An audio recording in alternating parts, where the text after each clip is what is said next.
Hi, everyone. I'm Nick, and I'm the host of the Ekho Academy Podcast. Today, I want to do something a little bit different. Today, I want to share with you my personal experience instead of interviewing others. So, one of the things that is really important when you're going through a very difficult time, especially now when there are a lot of uncertainties around, is to build a strong support network. Now, oftentimes you'll find that just because you have many friends or family doesn't mean that you have a strong support network. Or maybe you do, but you just don't know what to expect of them because, after all, everyone has their own issues and challenges that they're going through. So, today I want to share with you something that I've learned along the way with my mental health struggles in terms of how to not only create a strong support network, but to also understand what to expect from different people so that you can get the best out of each and every one of their relationships or each and every one of your relationships. And also to make sure that you are not draining their energy and draining their time and resource or whatever just because you need help. Because at the end of the day, a relationship is two ways. So, in order to build a strong support network, you have to make sure that no matter what you're going through, and even if you're struggling, you can contribute as much to the relationship as you take from it. So, I want to share with you something that I've learned, and I found it to be really helpful even now when I'm past all these problems. And hopefully, it'll be helpful to you. So, whenever you build out your social support system, it's always important to bucket them into a few different categories. Now, for me, I think the best and simplest way to do it is to bucket them in three categories. And I try to think of them as concentric circles, the bigger one being the outer one, right to the smallest one in the middle, and that's your closest. I'll explain all three so that it's easier for you. The first one, and that's your outer layer, is essentially people who don't really care. Now, I use the term loosely here. When I say people who don't really care, it doesn't mean they really don't care about you. Essentially, what it means is that, they have all sorts of problems in their life and they cannot devote the time or energy to help you with yours. And so it's always important to understand that and not to expect others who have their own troubles and their own problems to somehow empathize or sympathize or be compassionate to your issues. And you have to be accepting of that because everyone, like yourself, goes through difficult periods. So it's always important to kind of bucket people that you think you might be close with, and you might actually be close with them, but who are not in a position to be able to lend a helping hand or support for you. So for lack of a better phrase, I call it the people who don't care category. But you can call it in whatever nice term you want. But essentially, it's people who don't have the energy or capacity to help you in this very moment. Now, the reason why it's important to figure out who belongs in that category is because this is an opportunity for you to appreciate relationships as they are.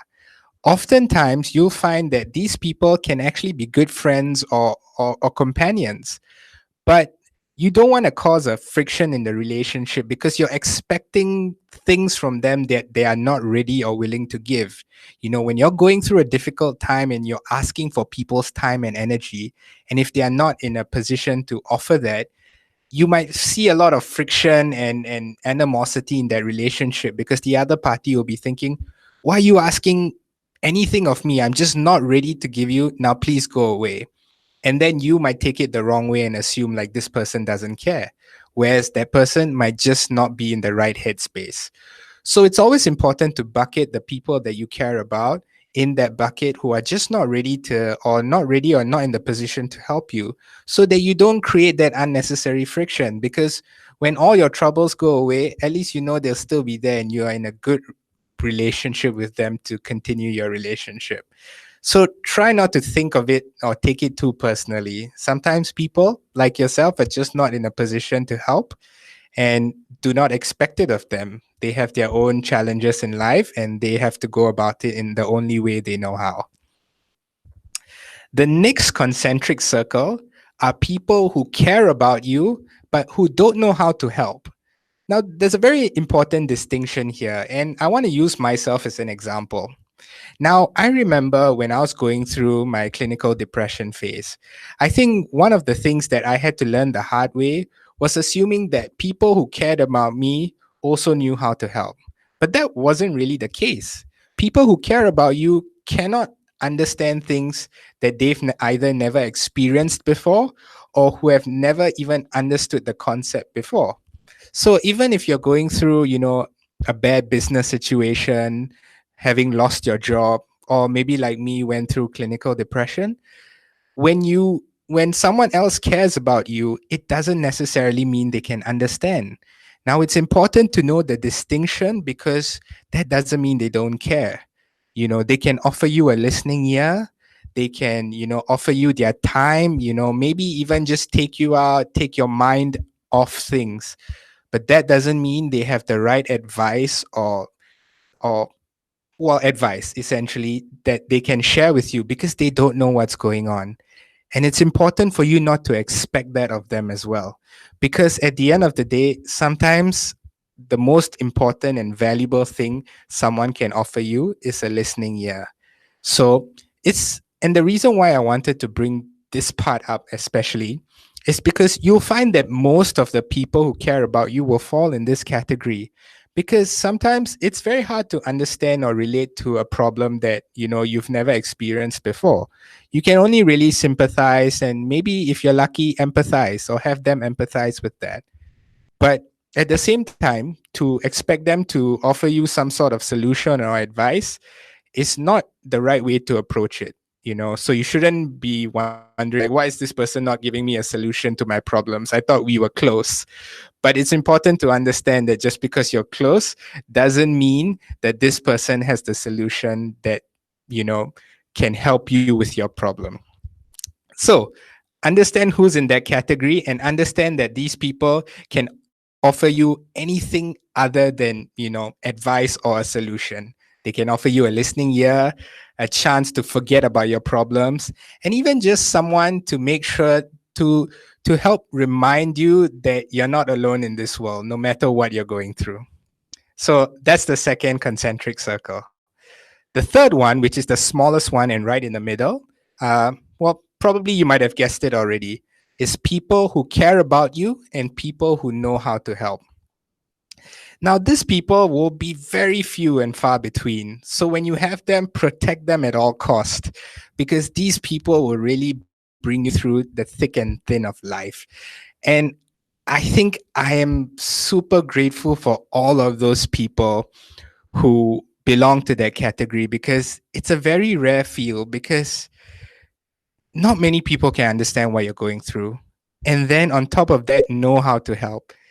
It's a rarefied group, because we all have different types of problems, right? So to expect anyone to understand what we're going through is hard. But to expect someone who really understands and to help you, that's even rarer. But what I will tell you is that over time, the people who care about you but who don't really know how to help may eventually figure out ways that they can help you, and help you effectively. And a good example of that for me was my wife. My wife eventually understood the challenges I faced when I was going through my mental health issues in the past. And she figured out effective ways to help me. And that was a lot of it was through talking with each other and just learning from each other and how we respond to different things. So I want to keep this video really short. I don't know if it's actually short, but if it is, I don't want to make it any longer than it has to be. But these are the three concentric circles that I want you to think about.